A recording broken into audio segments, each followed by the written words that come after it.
안녕하세요. 이찬원의 생각을 분석하는 승무원쌤 김용숙입니다. 이찬원 씨가 출연하고 있는 한 끗 차이, 이 채널에서 진행되는 한 끗 차이는 굉장히 좋은 프로그램입니다. 현대사회에 꼭 필요한 프로그램입니다. 그리고 이찬원 씨가 가장 잘 할 수 있는 또 프로그램이기도 합니다. 저는 이 한 끗 차이를 보면서 제가 가정이 해체되면 안 된다, 가능한 한 이혼하면 안 된다는 것을 늘 주장하는 이유는, 가정이 붕괴된 가정에서 성장한 아이들은 반드시 커서 문제를 일으키게 됩니다. 이 문제를 일으키는 것은 본인 한 사람의 불행을 떠나서 사회의 무기로 발전할 수 있다는 것입니다. 그 한 사람으로 인해서 이 사회가 벌벌 떨고, 또 어떤 사람들은 그들에게 희생을 당할 수도 있다는 것. 그들은 걸어다니는 무기입니다. 그들이 언제 어디서 어떠한 사건 사고를 저지를지 모릅니다. 대개 이 범죄를 저지르는 사람들을 헤쳐보면, 분석해보면 성장 과정이 불우했던 사람들이 굉장히 많습니다.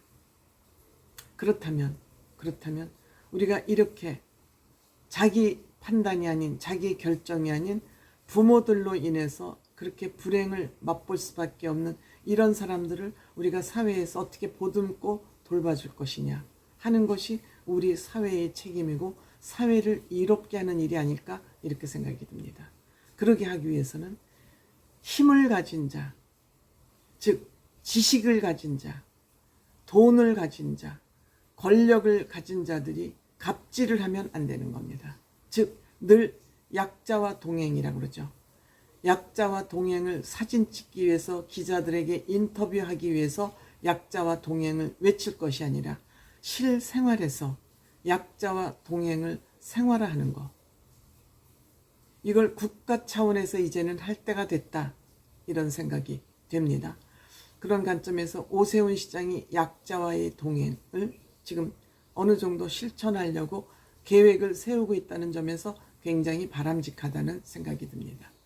이번 주 한 끗 차이에서 보여준 사례는 연쇄살인마입니다. 연쇄살인마이고, 또 한 사람은 정신적 지배를 받아서, 가스라이팅을 받아서 사기를 당한 두 케이스가 전해졌습니다.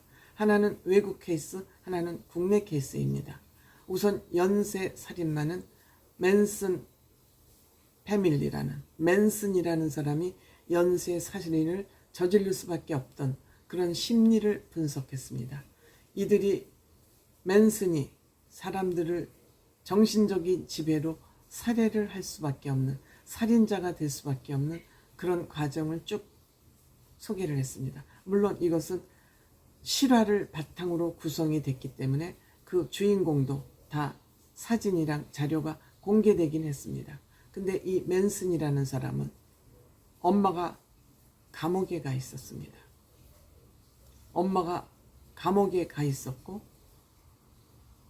또 엄마가 감옥에 가 있는 그쯤에 학교에서는 아이들을 드러내놓고 차별하는, 선생님이 책상을 딱 구획을 져서 맨 앞줄에는 똘똘이들, 그 다음에 보통 사람들, 그 다음 줄에는 멍청이들, 눈에 보이게 학생을 차별하는 이런 못된 지식인이 있었던 것이죠. 배려가 아니고 못된 지식인으로 인해서 이 맨슨이라는 이 사람은 어려서부터 마음에 상처를 안고 있었습니다. 엄마는 감옥에 가 있고, 그러다 보니 자기도 모르게 차별을 당하고 있었고, 그런데 엄마가 감옥에서 나오면서 또 엄마는 이 아이를 소년원 시설, 교정시설에 맡긴 겁니다. 엄마가 감옥에서 나오면 엄마랑 같이 살아야 되는데, 오히려 이 아이를 엄마가 출소하면서 교정시설에 넣습니다. 그리고 이 아이에게 엄마가 내일 오겠지, 모레 하고 오겠지 하고 기다렸는데 무려 10개월을 기다려도 오지 않자 탈출을 했습니다. 탈출을 해서 집에 와 보니 엄마는 다른 남자랑 자기 행복을 찾아서 살고 있었습니다. 그런데 이 탈출한 아이를 다시 교정시설에를 또 보냈습니다. 그리고 며칠 후에 또 탈출을 했습니다. 이렇게 따돌림을 당하면서 상처를 많이 받았는데 이 인정을 받고 싶은 어머니에도 버림을 받았고 학교에서 선생님한테도 버림을 받았고 그러다 보니까 이 따돌림을 받은 이 사람들은 따돌림을 받은 100여 명을 모아서 이 조직 안에서 대부 노릇을 하기 시작합니다. 본인이 노래로서 인정받고 칭찬을 받아야지 하는 그런 의욕을 가지고 노래도 만들어서 앨범도 만들고 이렇게 됐는데 이 사람이 결국 이런 100명을 모은 이것을 여기서 두목짓을 하면서 대부 역할을 하면서 교주로까지 발전을 합니다. 그러면서 이 교주가 이 100명을 정신적 지배를 하면서 이들을 살인자로 만들어 갑니다. 이 살인자로 역할을 한 사람은 3명의 소녀, 남자 하나 이렇게 끼어 있어서 이들이 법정에 서고 검찰 조사를 받으면서도 왜 죽였냐니까 나도 모른다. 나는 그들을 왜 죽였는지도 모르고 내가 죽인 것 자체도 모르고 아무것도 모르고 나는 시키는 대로만 했을 뿐이다. 즉 정신적 지배를 받고 이렇게 살인자를 만든 것입니다. 그러니까 이 사람은 본인이 따돌림 차별받은 것을 이렇게라도 세상을 향해서 한풀이를 아마 하고 싶었을 것입니다. 그리고 나중에는 밤마다 혓바닥에 하얀 종이를 하나씩 그 조직원들에게 올려놓는데 그게 바로 LSD라는 마약입니다. 향정신성 마약으로 이들을 정신적 지배를 하게 된 것이죠. 결국 이 사람은 지금 감옥에서 아마 평생 감옥 생활을 해야 될 것으로 지금도 아직 구속 중에 있다고 그럽니다.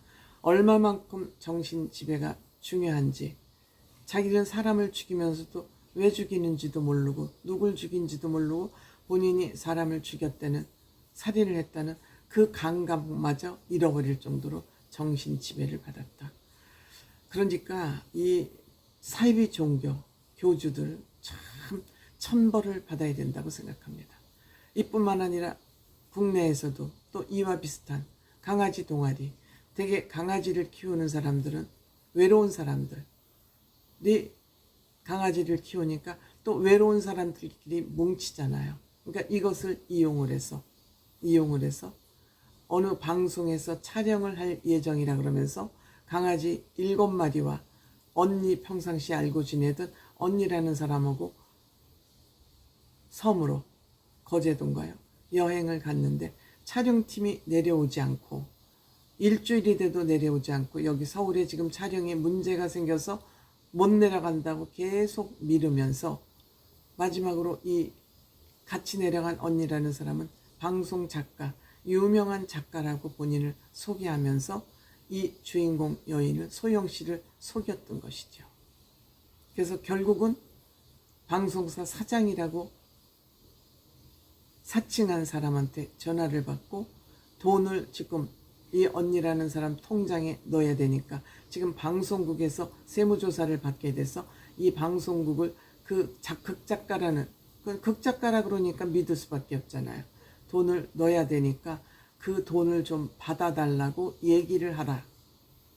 그러니까 결국 소영 씨에게 촬영 제안을 했고 그 촬영 제안을 한 사람은 그 언니라는 사람이 다 짜고 한 일이죠. 그런데 이 소영 씨는 그 언니라는 여자가 방송 작가인지 찰떡같이 믿고 또 방송국의 사장이 전화가 왔다니까 그것까지 찰떡같이 믿고 돈을 여기에 넣으라 그래서 그 언니한테 돈을 넣고 방송 촬영을 이 언니는 간다 그러는데 여태까지 일주일 이상 기다렸으니까 내일은 촬영이 온다니까 기다리자 해서 기다렸는데 그 돈을 집어넣은 통장에 돈은 들어왔는데 그 통장은 막아놓고 이 돈은 쓸 수가 없으니까 방송국 돈이니까 소영씨 당신 돈으로 좀 지출을 하자 그러고 계속 돈 지출 요구가 띵똥띵똥 들어오니까 소영씨가 계속 이 돈을 지불을 했다 그럽니다. 빌려서 자기 돈. 이렇게 해서 2천 몇백만 원을 결국 사기당하는 일이 벌어졌습니다. 즉 본인이 외롭고 또 외로운 사람끼리 모여서 본인이 가스라이팅했고 여기에 의해서 또 방송국 사장까지 등장하고 이러다 보니까 돈을 사기 맞는 이런 일이 발생됐습니다. 그러니까 본인이 정신적 지배를 받기 시작하면 판단력이 없는 거죠. 판단력이 없어지는 겁니다. 그러니까 주변의 말대로 움직여야 되니까 이것이야말로 정신적인 지배를 받는 것이죠. 현대사회는 정말 본인이 확인하지 않고 너무 많은 정보가 인터넷에 쏟아지다 보니까 그 정보를 믿고 줄줄줄줄 따라다니다 보면 자기는 없는 거예요. 나라는 사람은 없는 거예요. 내가 없으니까 내가 어떻게 판단을 하겠습니까? 이러한 현대사회의 이 한 끗 차이라는 이 프로그램은 굉장히 소중하고도 소중한 프로그램입니다.